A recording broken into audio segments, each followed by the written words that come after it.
ہوتی ہے کہ خواب میں پیر کو نبی یا خدا کی شکل میں دیکھنے کے کیا معنی ہیں۔ کبھی کبھی مریدین کو جو ہے خواب کے اندر جو ہے اس طرح سے ہوتا ہے کہ یعنی وہ یہ دیکھتا ہے کہ یعنی وہ پیر کی شکل میں، پیر کو جو ہے وہ نبی کی شکل میں، اور کبھی کبھی اس میں جلوہ تجلی خدا نظر آتی ہے۔ تو اگر مرید نے خواب میں نبی کریم صلی اللہ علیہ وسلم کو اپنی پیر کی صورت میں دیکھے تو سمجھے کہ پیر کا اتباع بالکل حضور ہی کا اتباع ہے، اور گویا حضور نے ہی اس کو یہ اشارہ فرمایا ہے کہ تیرا پیر میری جگہ ہے، مجھ میں اور اس میں بیگانگی نہیں ہے۔ یعنی کہ کبھی کبھی نبی کریم صلی اللہ تعالی علیہ وسلم جو ہے کسی مرید کے خواب میں تشریف لا کے اس کے پیر کے مقام اور مراتب کو بتاتے ہیں کہ یعنی یہ میری جگہ کے معنی یہ ہے کہ آپ تم ان کی اتباع کرو، گویا ان کی اتباع میری اتباع ہے۔ تو کئی مریدوں کو یہ خواب میں یہ بشارتیں ہوتی ہیں اور مشاہدہ ہوتا ہے کہ نبی کریم صلی اللہ علیہ وسلم خود جو ہے ان کے پیر کا ہاتھ پکڑے ہوئے آتے ہیں اور ان مرید سے کہہ دیتے ہیں کہ اگر یہ میری جگہ پر ہے، اگر تم نے ان کا ساتھ دیا گویا میرا ساتھ دیا، اگر تم نے ان کی اتباع کی تم نے میری اتباع کی، اور تم ان کی بیعت کی گویا میری بیعت کی ہے، اور تم نے ان کی نافرمانی کی گویا میری نافرمانی کی۔ تو اس لیے بھی بتاتے ہیں کہ وہ اس سے یہ بھی پتہ چلتا ہے کہ اس مرید کا اسٹیٹس کیا ہے، اس مرید کا بھی درجہ کیا ہے۔ تو ہر مرید کے خواب میں اس طرح کے جو ہے بشارتیں نہیں ہوتی، مگر اللہ تبارک و تعالیٰ جس کو اپنا مقرب بنانا چاہتا ہے، نبی کریم صلی اللہ علیہ وسلم جس کو اپنا مقرب بنانا چاہتے ہیں تو اس کے خواب میں ہی تشریف لے کے آتے ہیں۔ یہاں پہ لا کر اس کو بد عقیدہ کرنا نہیں چاہتے، بلکہ اس کے عقیدے کو، اس کے یقین کو بڑھانا چاہتے ہیں کہ پیر کے آئینے کے اندر، پیر کی صورت کے اندر جو ہے تو جو ہے میری صورت کا مشاہدہ کر۔ جیسے مولانا روم رحمۃ اللہ علیہ فرماتے ہیں کہ ایک چراغ کو اگر آپ نے روشن کیا اور اس سے آپ نے کئی چراغ روشن کیے تو شمع آخر کے نور کو دیکھنا گویا شمع اول کے نور کو دیکھنا ہے۔ اس لیے کئی مقامات پہ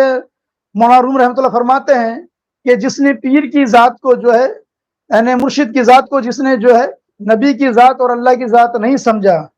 وہ مرید نہیں، مرید نہیں، مرید نہیں۔ اور ایک جگہ لکھتے پیر کامل صورت ذل خدا، یعنی دید پیر دید کبریا ہے کہ جس نے جو ہے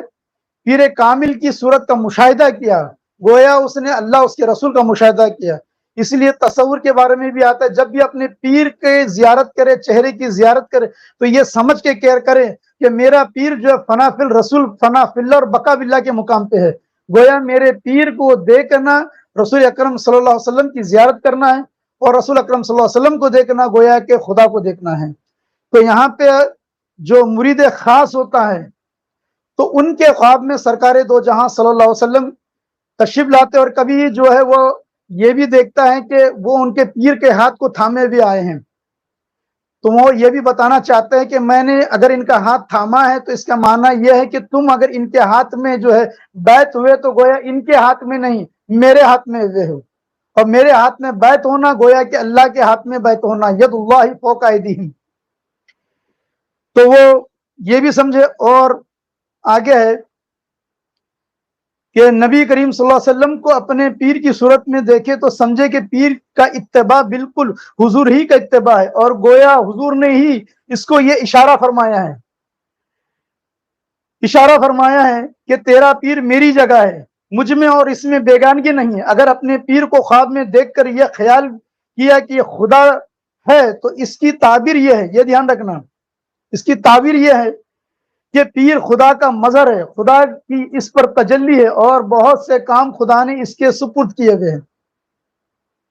تو وہاں گمراہ نہیں ہونا ہے، بلکہ یہ جاننا ہے کہ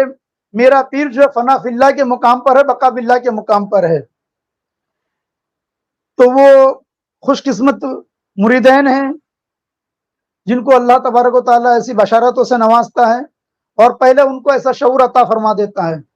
تو یہ نبی کریم صلی اللہ علیہ وسلم سے محبت کی نشانی بھی ہے اس مرید کی،